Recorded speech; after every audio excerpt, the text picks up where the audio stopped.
3-4 ادارے ہیں جو اخبار میں ہیں جنہوں نے یہ کام کیا ہے. اب دیکھتے ہیں ہوتا کیا ہے, کوئی کسی کا جواب آتا ہے, کسی کا نہیں آتا. اس کے علاوہ کچھ ہے؟ اب سر ایک اور بڑی اہم چیز ہے, ایک اور اہم خبر جس کو عام شہری کا بالکل اس کو علم بھی نہیں ہے کہ وہ آخر ہے کیا. ECC کی جانب سے جو فیصلہ کیا گیا تھا سی پیک کی سیکیورٹی کے حوالے سے جو پروجیکٹس ہیں اس کا جو جتنے بھی اخراجات ہیں وہ ڈائریکٹلی عام شہری جو ہے اس سے وصول کیا جائے گا. چونکہ یہ آج ہی خبر آئی ہے ECC نے, اس کی ڈیٹیل تو بعد میں پتہ لگے گی. انہوں نے کہا ہے کہ یہ جو اس کی سیکیورٹی ہے اس کا کچھ حصہ عام آدمیوں سے, ہم صارفین کے بلوں سے لیں گے. ویسے تو جو چائنا مثلا افریقہ میں جاتا ہے تو وہ سیکیورٹی ان کو پرووائڈ کرتے ہیں, اسٹیٹ کرتی ہوتی ہے. تو انہوں نے یہ جو فیصلہ کیا ہے اس کی ابھی تفصیلات آنی باقی ہیں. یہ چونکہ ابھی آج کی ECC میٹنگ میں یہ فیصلہ ہوا ہے. اوبویسلی یہ بہت بڑا بوجھ ہوگا کیونکہ یہ بتایا گیا ہے کہ 25-30 سال کا پروجیکٹ, اور 25-30 سال کے لیے یہ ان کے اوپر جتنے بھی ٹیکس لگے گا انہیں پہلے بھی وہی عام آدمی ٹیکس دیتا ہے, یہ بھی عام آدمی ٹیکس دیں گے. لیکن 25 سے 30 سالہ جو پروجیکٹس ہیں وہ اس کے بعد میں پھر عام شہری جو ہے اس کو ادا کرنا ہوگا. ٹھیک سر, آگے بڑھتے ہیں, کچچھ بات کریں گے ہم سوشل سبسٹینشیل پروجیکٹس کے حوالے سے. بتائیے گا سر کیا اصل میں سسٹینیبل ڈیولپمنٹ جو پروگرام ہے, یہ اس دفعہ جب UN میں ہم گئے تو ہم نے سائن کیا ہے کہ ہم جو سسٹینیبل ڈیولپمنٹ ہے اس پر 5 جو خاص کر کے 5 اس کے نکات, ویسے تو اس کے 17 نکات ہیں, 5 یا 6 ایسے نکات ہیں جن کا تعلق فیمیل کے ساتھ ہے. یعنی فیمیل کے لیے انہوں نے بتایا ہے کہ ان کو ایک تو امپاورمنٹ کریں, دوسری بات یہ ہے کہ ان کو ایجوکیشن دیں, تیسری بات ہے ان کی ہیلتھ کا خیال رکھیں. تو آگے جب جیسے ہم چلتے ہیں اس پروگرام میں ذرا ڈیٹیل میں بتائیں گے تو مزید بھی اس پر بات کریں گے. درست سر, ہمارے ساتھ عمران عبدل صاحب بھی موجود ہیں جی اور ان سے بھی ہم گفتگو کریں گے, ان کو بھی شامل گفتگو کریں گے. سر اور کیا اہم ہے, کیا بتائیں گے آپ آج کے پروگرام میں؟ نہیں, پہلے تو اسی پر بات کریں گے کہ یہ جو ایجوکیشنز کا ہمارے سٹینڈرڈز ہیں وہ کیوں نہیں میٹ ہو رہے پچھلے 30-40 سال سے, ہم وہیں کے وہیں کھڑے ہوئے ہیں. اس کی کیا وجوہات ہیں اور ایکچولی ڈیٹا بتاتا ہمیں کیا ہے. اگر آپ اخبارات پڑھیں, حکومت کے بیانات پڑھیں, ٹی وی پر شام کو دانشوروں کی بات سنیں, تو ایسا لگتا ہے کہ یہ ملک تو بڑی ترقی کر رہا ہے. لیکن جب حقائق دیکھتے ہیں تو آپ کو پتہ لگتا ہے کہ کئی اسکولوں میں 50% اسکولوں میں پانی تک نہیں ہے. تو یعنی حقائق اور یہ جو ریٹورکس آتی ہیں ٹی وی میں, ان میں کوئی آپس میں کوئی تعلق نظر نہیں آتا. درست. سر کچھ اگر فیکٹس اینڈ فگرز کی بات کی جائے تو اگر سب سے پہلے اگر ہم سندھ کی بات کر لیں تو سب سے زیادہ اس کا جو بجٹ ہے تعلیم کا وہ سندھ پہ خرچ ہو رہا ہے. 176 بلین جو ہیں وہ تعلیم کے وہاں پر خرچ کیے جا رہے ہیں. لیکن جو فیکٹس اینڈ فگرز بتاتے ہیں وہ یہی, جیسے کہ تو ذکر آپ نے کر دیا کہ 40% اسکولز یا تعلیمی ادارے ایسے ہیں جہاں پر پینے کا صاف پانی نہیں ہے. 50% اسکولز ایسے ہیں جہاں پر بچے جو ہیں وہ ان کے پاس بینچز تک نہیں ہیں. اور خاص طور پہ اگر یہ بات کی جائے کہ 22% جو بچے جو ہیں ان کی تعلیم کا معیار ایسا ہے کہ وہ 2 ڈیجٹس میتھمیٹیکل ایڈیشن جو ہیں وہ بھی نہیں کر سکتے. یہ تعلیم کا معیار, یہ ڈسٹریبیوشن, یہ جو فرق آ رہا ہے, جو ڈفرینس آ رہا ہے, اتنا بجٹ ہونے کے باوجود بھی تنخواہیں تو دی جا رہی ہیں, لیکن وہ کوالٹی ایجوکیشن جو ہے اس کا معیار کون پرتے گا, اور اس کے بعد یہ میرٹس کہاں پہ سیٹل ہوں گے, کیونکہ تعلیم کا جو معیار ہے, جو بچے ہیں ان کی کوالٹی ایجوکیشن 0 ہے. اچھا, بات یہ ہے کہ پہلی تو بات یہ ہے کہ ہم اپنے GDP کا 2% سے کم حصہ ایجوکیشن کے اوپر استعمال کرتے ہیں, جبکہ انڈیا بنگلہ دیش 4% کے قریب استعمال کرتا ہے. یعنی یہ کہنا کہ ہم زیادہ خرچ کرتے ہیں وہ بھی بات ہے. دوسری بات یہ ہے کہ سندھ سب سے زیادہ خرچ نہیں کرتا. بات یہ کی گئی ہے کہ سندھ میں اتنا بجٹ جو بھی آپ نے بتایا 157 بلین کے قریب ہونے کے باوجود بھی وہاں پر جو فگر اگر آپ دیکھنا چاہتے ہیں تو وہ فگر آپ کو نظر آئے گی کہ 52% اسکول جو ہیں وہ وداؤٹ ٹائلٹس ہیں. ٹھیک ہے, اور 40% کے پاس اسکولوں میں پینے کا پانی نہیں ہے.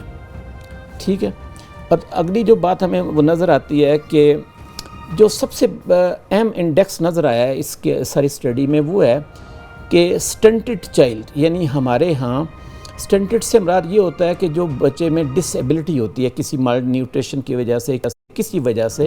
تو ہمارے جو بچے ہیں ان میں دنیا بھر میں 40% بچے جو ہے 7 سال یا 8 سال کی عمر میں سٹنٹڈ ہیں. یہ دنیا میں یہ ہمارا ایسا نمبر ہے کہ ہم 3rd لویسٹ ڈگری, یعنی ہم سے 2 ملک اور آگے ہیں. جن میں یہ اسٹنٹڈ چائلڈز ہیں. اس کے بعد تیسرا نمبر پاکستان کا آتا ہے.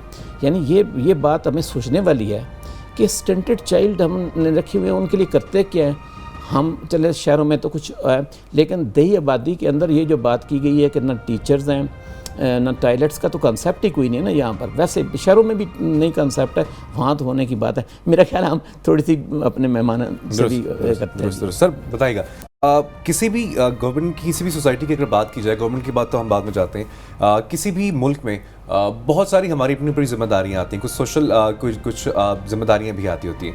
ایجوکیشن پرائرٹیز میں ہوتا ہے. سمجھتے ہیں کہ پاکستان جہاں پہ ترقی کی جتنی باتیں ہو رہی ہیں, جو انڈیکیٹرز جو ہم نے سیٹل کیے ہوئے ہیں آئندہ آنے 10 سے 15 سالوں میں جو ہم نے میٹ کرنے ہیں, وہاں پہ جو ایجوکیشنل جو فیسلٹیز ہم پرووائڈ کر رہے ہیں, جو ہماری اسٹیٹس نے جو پالیسیز بنائی ہوئی, آر دے انف؟ نہیں, I don't think they are enough. Although plans بہت اچھے کیے گئے ہیں. ہمارے ہاں ملک میں سب سے بڑا پرابلم ہے جی امپلیمنٹیشن کا. انفارچونیٹلی ڈرائنگ روم اور table talk and planning stage پہ تو بہت اچھے خواب دیکھے جاتے ہیں, مگر جب اس کی امپلیمنٹیشن ہوتی ہے تو اس وقت پرائیورٹیز بدل جاتی ہیں. اس وقت فنڈ ایلوکیشنز نہیں ہو رہی ہوتی, اس وقت آپ یہ فیسیلیٹیشن نہیں دے رہے ہو سکتے کہ جی اس کی پروموشن ہو سکے. سو اس کی وجہ سے سارے پروجیکٹس بیٹھ جاتے ہیں اور بہت سارے صرف رہ جاتے ہیں پیپر کے اوپر, جس کی وجہ سے جیسے پہلے بھی شفقت صاحب نے کہا, سکولز میں ٹوائلٹس نہیں ہیں یا پانی پینے کا نہیں ہے, فیسیلیٹیشن نہیں ہے, ٹیچرز کو اتنا انسینٹیو نہیں ہے کہ وہ جا کے کر سکیں, تو وہ ایجوکیشن سائٹ پہ مار پڑنے لگ پڑتی. اس کا ایک اور ایفیکٹ یہ بھی ضرور ہے کہ اگر کسی کا سسٹینیبل انکم ہی نہیں ہے تو وہ اپنے بچے کو پڑھانے کے بجائے چاہتا ہے کہ کہیں کام کرے تو پیسے آ جائیں. تو it is both sided effect ہے.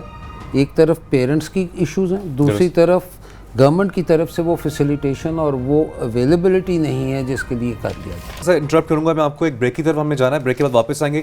جیسے کہ گفتگو ہوئی کہ کیا ہونا کیا چاہیے, ایک اور بڑا اہم پوائنٹ ہے, یاد ہوگا آپ کو کہ ناظرین اپنے خبروں میں بھی سنا ہوگا کہ چائنا کے ساتھ ایک معاہدہ ہوا تھا جس میں اسٹوڈنٹ ایکسچینج پالیسی کے مطابق کچھ اسٹوڈنٹس پاکستان سے چائنا بھیجے جانے تھے فار دا لینگویج ایکسچینج, لیکن اس میں بھی سیاست آ کے کیسے انوالو ہوئی اور کس طریقے سے بجائے کہ کوٹا سسٹم ہوتا اس کو نگلیکٹ کیا گیا اور سیاسی اثر رسوخ کا استعمال کیا گیا. یہ کیا وجوہات ہیں, اس حوالے سے بات کریں گے لیکن اس بریک کے بعد.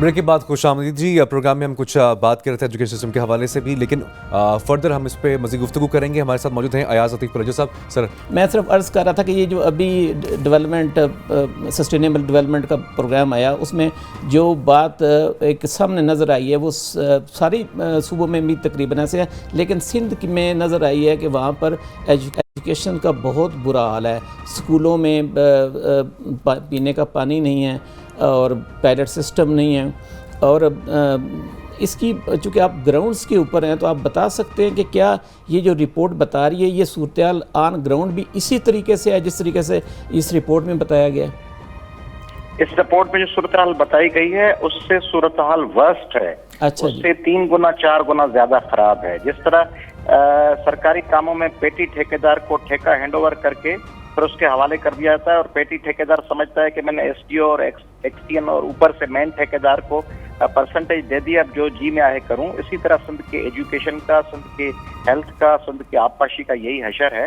اور سندھ میں ایجوکیشن میں آپ کو بتاؤں کہ اگر آپ دادو لے کے جوہی تعلق میں یا وائی پاندی جائیں گے یا تھر کے ننگر پاکر اور چھاچروں میں جائیں گے یا سانگڑ کے کھپڑوں میں اور خیرپور کے اچھڑے تھر میں جائیں گے تو آپ حیران ہو جائیں گے کہ اسکول, آپ تو سمجھتے ہیں کہ اسکول میں شاید پینے کا پانی نہیں ہوگا اور واش روم نہیں ہوگا, اسکول میں ٹیچر ہی نہیں ہوگا. یعنی اسکول میں چھت کے نیچے پنکھا ہی نہیں ہوگا, بجلی نہیں ہوگی. وجہ یہ ہے کہ 88 سے لے کر آن ورڈ, بلکہ 87 سے لے کر کہ محمد خان جنیجو صاحب کے آخری دور تھا, اس میں ایک نیا کلچر سندھ میں انٹروڈیوس کیا گیا کہ بھائی اب چونکہ ضیاء الحق صاحب کے 8-10 سال میں کوئی MPAs, MNAs اور کچھ لوگوں وزیروں کو کچھ نہیں ملا کیونکہ ماشاء اللہ کی حکومت تھی, اس لیے اب جی بھر کے کھاؤ